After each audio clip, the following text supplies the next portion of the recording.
Bani batali esengo etondi biso motema ya kokutana bino lisumo komwa lelo nzela ya émission ya bino bolingaka le civisme lokola boyebi le civisme ezali émission oyo ekopesaka biso na bino mateya na makambo maike penza tokolobelaka émission mingi na lopoto ekozalaka pe na lokota ya lingala kasi po mokomwa lelo toponi kota ya lingala po ya kolobela likambo ya mutuya likambo baimboka baike bakolelaka ezala awa ekolo ya biso République ya Congo démocratique lokola pe na bituka biye bizizwama otante ya ekolo ya biso République ya Congo démocratique likambo litali bobotoli mabele ya bato topilokola kolobala lopoto spoliation des terrains ezala mabele ma leta mabele ma moimboka tompe mabele bato basusu ndenge na ndenge po ya lelo tokolobela likambo litali bobotoli tompe spoliation ya terrain na ndeko wa biso wazali pe molobi mobeko ya biangami na kombo ya Kashika Molongoi Dominique ye oyo napesi nano mbote ndeko journaliste na bandi tozali pena malamu ozali malamu po ozali makasi lobela bayimboka na siki po ete baye bakososola bonene wali kamboli to kolobela na moyo malelo lokola bakobana poto santé vous à l'aise lokola ozali na etando ya botali antenne A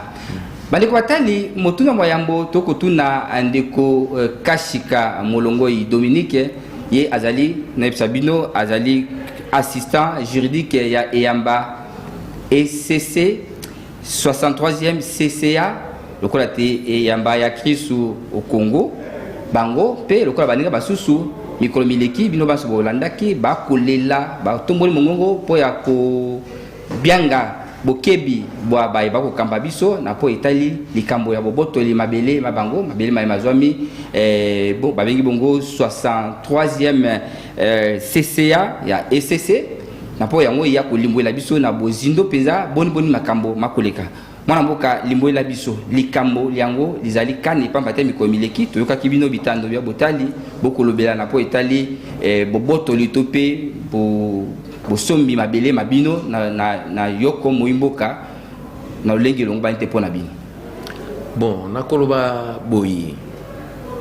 mabele wana mutapesa ngo église ezalaka ancien président maréchal Mobutu soko tali bisika wana en face ya Kankokolo ezakaka ba église na ba église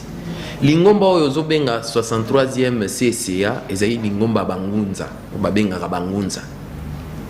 pona kopesa ngo mabele wana président Mobutu alobanga na bango il faut bakota na ECC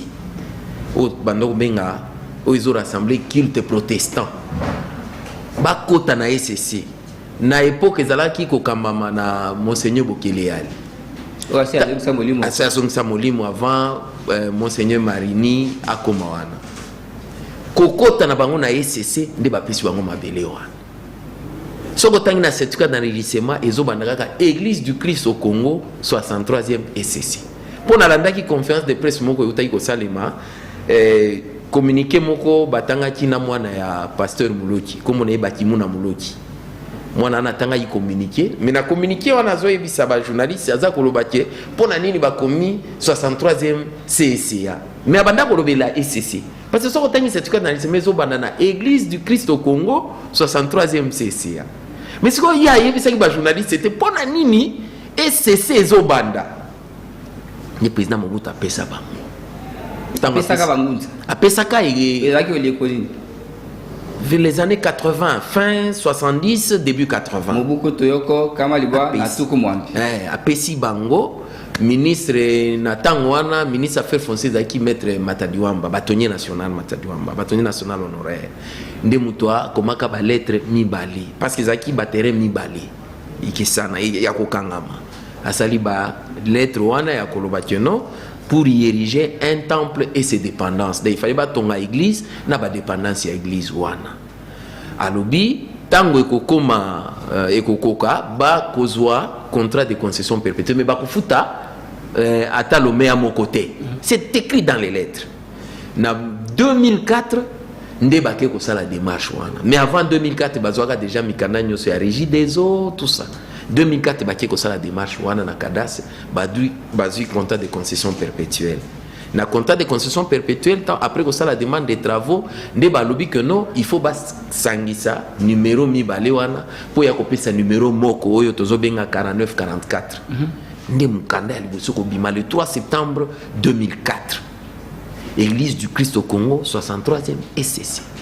Voilà ndenge mabele wana ezwama eza mabele ya mutu moko te eza mabele ya lingomba bapesa lingomba tango moko na ya bango asilisi classe basali assemblée générale na Louise du 6 au 9 décembre 2018 basali ba remise et reprise na pasteur Muloki pasteur retraité on alobaki ya communauté mususu baye na Kinshasa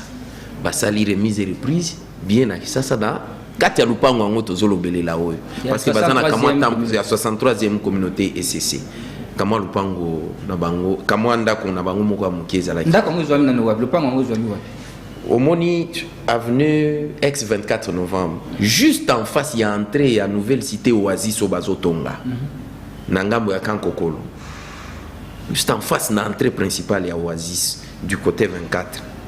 ezande o ezaki moi parenthèse ko ba yango na kota la gestion ya pasteur retraité wana baye komona que akokaki ko justifier na remise et reprise utilisation $63,000 bakomeli mukanda a justifié $63,000 nde place abandi ko sala makambo tata wana tango amoni akoki ko justifier $63,000 a récupérer bao ya ye pour que a créer lisusu nungu ya yambo ake ko sala frauduleusement déclaration ya perte ya certificat d'enregistrement ya lupango wana alors que certificat na itikala ko bunga te original ezali il fait nyonso ezali aho asali de frauduleusement déclaration à perte na osa déclaration à perte wana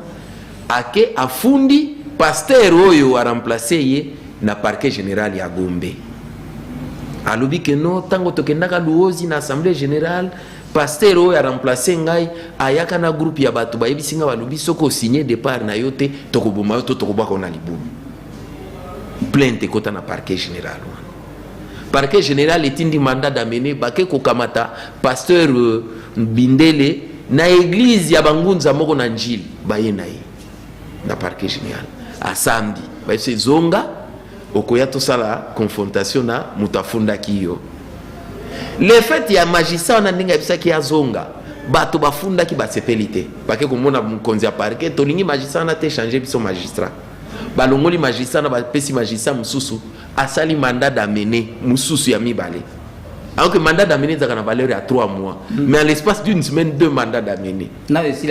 sila quitté mais oyo côté akendaki ayebi basi ba komelie mandat de comparution ya date akoya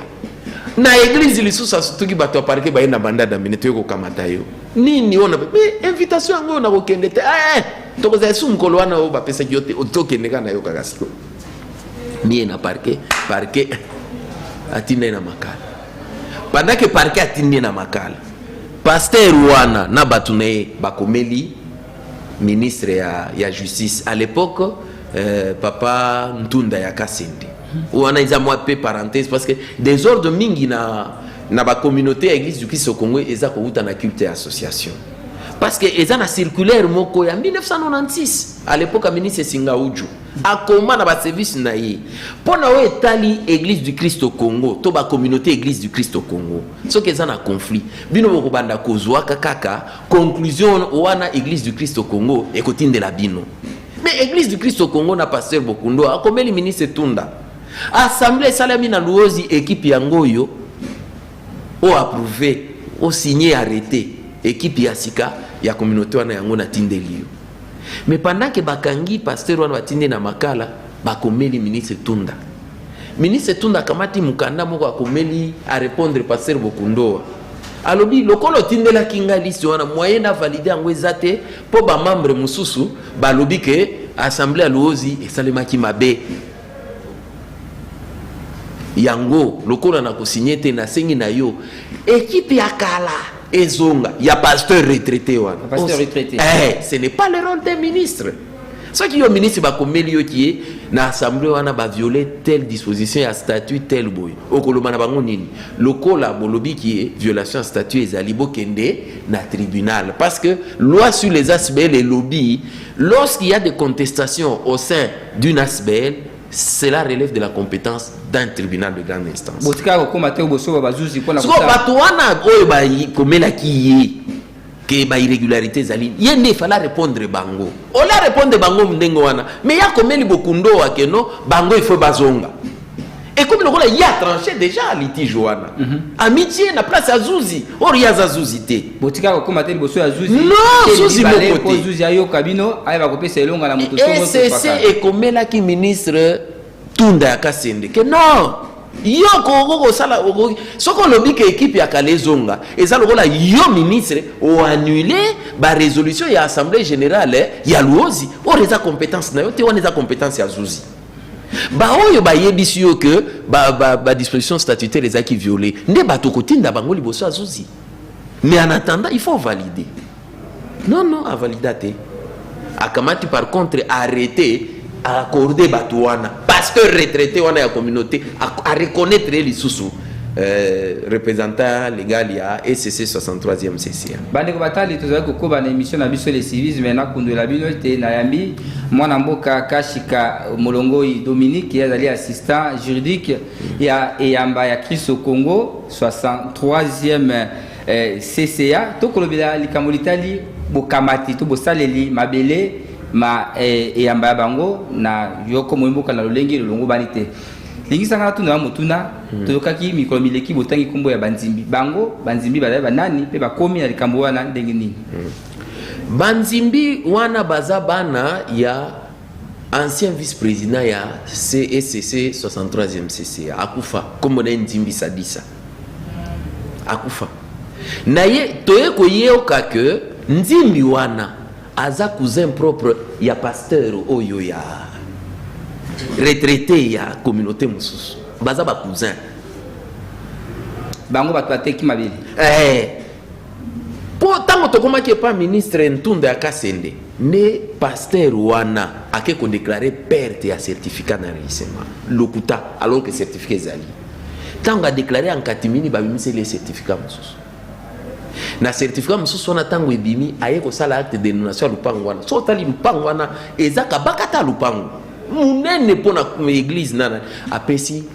bana ya cousin na yi usali donation bien sika il fallait battre ton église on sa donation ko la bonne sans procès verbal notarié assemblée générale ya ba membre effectif kama mukandaka mutie donation et comme il peut na cadastre peut à sa limitation sur base d'une donation sous seing privé il y a bien personne morale mboka ndenge zalaka asali biloko wana tango baoyo pasteur Nzuzi Bindeli tango dossier za na parquet général banda muloki akenda alobi akoya ba témoin o ba assistaki na exercice de signature ba yete parquet général relâché et libéré azu liberté provisoire na cause liberté provisoire baye oyo bayokaki ke donation esalami na ngambo okuna o basepela kite baye ko souffler ye bino bolali tala kuna basali boy basali boy bakomeli cadastre tala certificat na biso yango cadastre tanga moni do déclaration peut être lokuta za lokuta toza na poème boy de cadastre après rapport ya contentieux akomeli banzimbi bana ya nzimbi ba bénéficiaire ya donation bozongisa ba certificat na bino mikanda mibale bozongisa mais bazongisa ba certificat te tango ba monike baza ko insister ko senga bango ba certificat wana c'est que bango calcul na bango ezaki bateka ba morsi bona oteka bandamu ndamu bake ko mona ministre Molendo Sakombi ministre Molendo Sakombi akeko koma mukanda moko alobi que non procédure wana esalamaki ya mutation wana ba service na ye ba monaki kokosote a réserver pe ngambo ya biso copie biso pe to réagir mangtolobi mokonzi keba lupango wana soki bayibi yango okoki ko zala cité comme complice plus tard parce que tozana mukanda na yo ya liboso okomelaka conservateur ya kolobake a retirer ba certificat wana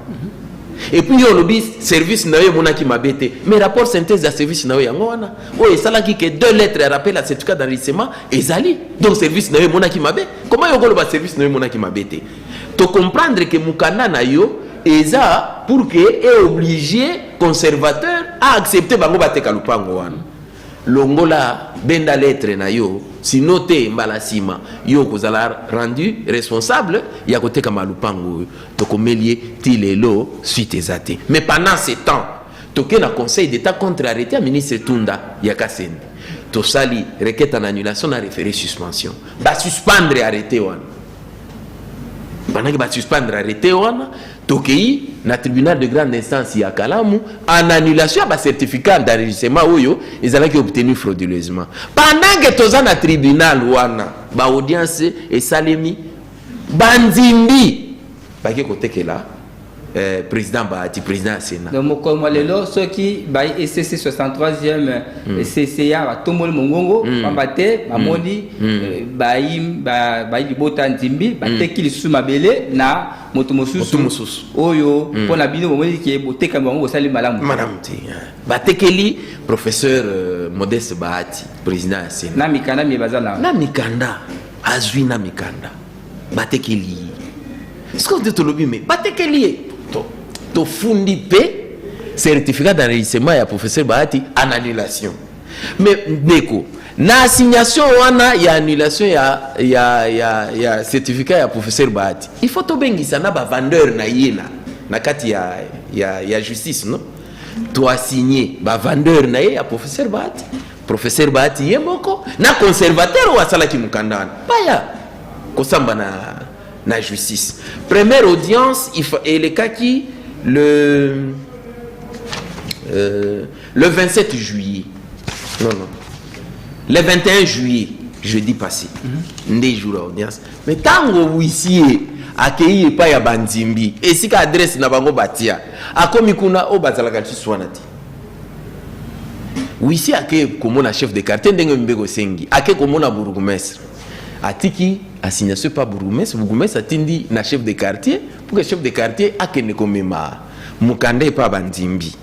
Siko yoka mukanda chef de quartier akomeli bourgmestre tango auti pa banzimbi. Dépôt assignation oyo transmission à bourgmestre ya ngaliema atindeli. À monsieur le chef du quartier Basoko, dépôt assignation en annulation certificat d'enregistrement volume du 3 juin 2022 au certificat professeur Bahati. Monsieur, je vous demande de déposer au domicile de mesdames et messieurs Mendes Zimbi Alfred, Mendes Zimbi Aurélia, Mendes Zimbi Sadisi Gabriel, Mendes Bouka Berthe et Mendes Zimbi Matondo Richard, tous résidents sur l'avenue Pandi numéro 5 dans votre ressort. Les copies de l'exploit mieux identifié en marge et me fait rapport. Chef de quartier Basoko accueilli par Nabango. Yépe a commis le bourgmestre. Monsieur le bourgmestre, par la présente, je vous informe que j'étais au numéro 5 de l'avenue Pandi dans ma juridiction pour déposer l'assignation mieux identifiée en marge. La sentinelle que j'ai trouvée sur place a refusé de réceptionner. C'est dont je vous la retourne pour une disposition éventuelle. Il y a chef de quartier. Sentinelle à Boykoyamba. Mais yo soko yebi ke za lupango na yo tekaki normalement bafundi yo santina ko boya yamba pon bino yo nde batu batekelaki président Bahati il faut baya ko défendre vente na bango na justice siko bakoma ko boya ko yamba exploit pona ni mwana mboka kashika bino bosi po tangi kombo ya moto alokumu Bahati lukwebo azali moko kati ya bato alokumu ya mboka bosi ay ko benga ye kutani pona ko solola pona ko limolela ye masu za ko limola na mikanda surtout à l'appui ndeko na ko yuko loba na oboye soko zui occasion ko kutana na président Bahati tunayi. Est-ce que SCC au solo la na SCC a vosomba lopango wana soka lobi atika ko solo la te soka lobi na yoke ayeba te zongela biso to peso ya soki professeur Bahati alobi na yo parce que c'est quand même une grande personnalité. Je ne vois pas le professeur Bahati kokende abanda ko signer ba acte de vente dans des bistrots obandi teke ko za la motomoko abimisi obe kombo ya molakisi Bahati po ete likambo zo moi manguya oh ndeko na ngai ça fait un bon bout de temps yozo sala makelele na ba presse na ba réseaux sociaux. Est-ce que moni professeur Bahati a démentir ki asomba ki lupango wana soko za na preuve ka démentir ki ya yibi parce que ya ba catholique a ba tanga ki mwana mboka Nyakero akene ko mona mu cardinal alobi ngati ya kosomba lupango wana ta et ça la ki makelele côté à Jean 23 mais depuis makambo ebandi yo landi procès baati alobi na yo kasoma ki lupango te certificat na kombo na yezali na adresse bisika zali mwana mboka kashika tozali kokoba na émission tozali na ekolo babengi sika état de droit au tata mokonzi Félix Antoine Tshisekedi Tshilombo aza kokamba alingi état de droit ezali kotosa mibeko pe kosala ete bana mboka baso ba kobika engebele na mibeko mizali bongo kosenga to pe misiko lengela bino bai SCC nini bosengi sika na bakambi pamba te bokoluka bozonga na droit na bino nini bosengi na bai bakokamba biso po ete bozwa pole na likambo oyo bozana osika inquiétude na biso ezali mingi côté à justice pour biso tozana mikana to memi yango na justice parce que ezaka biloko ba délai soki délai leki na banzo yeba makambo ya c'est dans c'est 2 ans soki 2 ans leki c'est fini alors il faut saisir la justice dans les 2 ans to memi yango kuna Olandi ndeko to memi yango kuna mais notre inquiétude c'est là biso to église to na makoki opesa mutu te mais ba pièce tozali na yango eloko tosengi nde na tata mokonzi kabenga bakonzi ya justice ba veiller sur ce dossier nete soko zolanda ngai parce que eloko ya liboso tokendaki en annulation na arrêté ya ministre Ntunda olandi ngandeko mais toke kuna tozui référé suspension mais il fallait tokende na fond na annulation mais na dossier ba pièce na biso ebungi na dossier na greffe mais tout ça n'a pas accusé réception qui est côté na greffe mais bon c'est qu'il y a une force quelque part qui agit pour nous empêcher de faire valoir correctement nos droits devant les juges. Bokasi wango bokasi za banani. Mais qui ont intérêt? Mao bazana lupango parce que ba procédure wana ndeko déboucher na pour récupérer lupango ya bato église. Et maintenant tous tokei nanani na tribunal de grande instance toko relancer pour na bandimbi baya lokola bazana sembo baya ko défendre ce qui lupango wana eza ya tata na bango atikela bango to sengi na tata mokonzi a interpellé conseil supérieur à magistrature va veiller sur ce dossier. Je pense que Nazolo va implicitement comprendre de quoi je parle. Nous sommes une église, nous n'avons pas de moyens, nous sommes pauvres, mais nous nous battons pour l'intérêt d'une communauté. Maître Kashika pamba te komi ko kendela na suka na kopesa maloba masuka ota la caméra lokola ba imoko bakotala oloba na mukuse penza maluli babino masuka na mukuse to sengi kaka na bakonzi ya mboka batalela biso likambo particulièrement les numéro 1 du pays makambo balobaka peuple d'abord nde oyo c'est la première fois na yaki na émission na yo mbala sima na koleka po lobi makambo ba spoliation ba terrain il y a des dossiers de spoliation des terrains mais pour na likambo oyo to sengi mokonzi ya mboka s'impliquer activement parce que mboka komi kozanga ba repère ça c'est du sacré ça relève du sacré bangunza bango pe pour ça bango to pe ba ko récupérer ka ya bango lupango bazoko luka financement na bango batonga temple na bango c'était ça la destination c'était pas pour construire des appartements pour quelqu'un un temple et ses dépendances et souki deux ans likambo ya kokumisa nzambe ndeza wana to sengi na bato nyoso bazana ba prétention na ba sale na nzambe défi te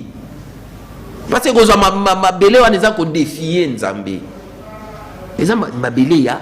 kotonga temple pona kokumisa nzambe ba espace ya kokumisa nzambe za so mingi te très muke ba pesa ki te pona kotonga lisanga politique pona kosala te eza pona kotonga temple isuki wana bandeko batali na banzi ete masomo mabiso mamokongo lelo na ndeko Kashika Molongoi Dieudonné wazali assistant juridique Dominique na nikoloba Kashika Molongoi Dominique masomo mabiso mamokongo lelo to bilaki mambi batali spoliation des terrains maeba kolekala kamingi mingi na ekolo na biso pe to beti 7 mingi penza likambo tali bango oyo bazali ko bunde tumba mbele na